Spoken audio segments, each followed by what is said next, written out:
দীর্ঘ সময় ধরে আমরা এই আন্দোলনে আছি। তো যা হোক, বাংলাদেশ আন্তঃবিশ্ববিদ্যালয় কর্মচারী ফেডারেশনের নির্দেশনায় সকল পাবলিক বিশ্ববিদ্যালয় একযোগে 19-20 তারিখে আমরা আজকে 1 ঘন্টা যাবৎ একটি শান্তিপূর্ণ মানববন্ধন করতে যাচ্ছি। আজকে রাঙামাটি বিজ্ঞান ও প্রযুক্তি বিশ্ববিদ্যালয়ের কর্মচারী কল্যাণ সমিতির আয়োজনে আজকের এই শান্তিপূর্ণ মানববন্ধনে উপস্থিত আমাদের সকল সহকর্মী ভাই ও বোনদের সংগ্রামী ও বিপ্লবী শুভেচ্ছা জানাচ্ছি।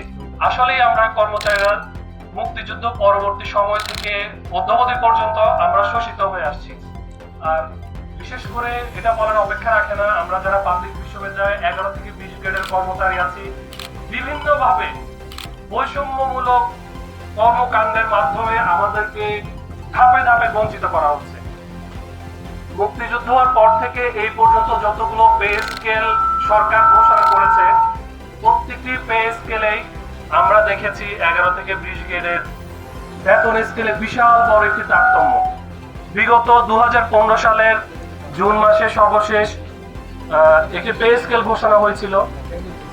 তার পরবর্তী এই পর্যন্ত 2024 সাল পর্যন্ত আর কোনো পে স্কেল এখনো পর্যন্ত সরকার কর্তৃক ঘোষণা করা হয়নি। আর আপনারা দেখে থাকবেন পে স্কেলের দিকে যদি আপনারা একটু নজর দেন, 11 থেকে 20 গ্রেডের পে স্কেলের একটি ধাপ থেকে অন্য ধাপের পার্থক্য মাত্র কয়েকশো টাকা বা সর্বোচ্চ 1000 টাকা। আর আপনারা যদি খেয়াল করেন, এর বিপরীতে 10ম গ্রেড থেকে 1ম গ্রেড পর্যন্ত প্রত্যেকটি বেতন ধাপ হচ্ছে অনেক বেশি। তুলনামূলক ন্যূনতম 6000, 8000, 15000, 20000 টাকা পর্যন্ত তাদের বেতন স্কেলে একটা ভারসাম্য রেখে তারা করেছে। বাংলাদেশ বিশ্ববিদ্যালয় শিক্ষক সমিতি ফেডারেশন সর্বজনীন পেনশন ব্যবস্থাপনার ব্যাপারে যখন যে কর্মসূচি ঘোষণা করবে, আমাদের রাঙামাটি বিজ্ঞান ও প্রযুক্তি বিশ্ববিদ্যালয়ে কর্মচারী কল্যাণ সমিতি শিক্ষকদের পাশে থেকে সকল কর্মসূচি পালন করবে। এক দেশে দুই নীতি,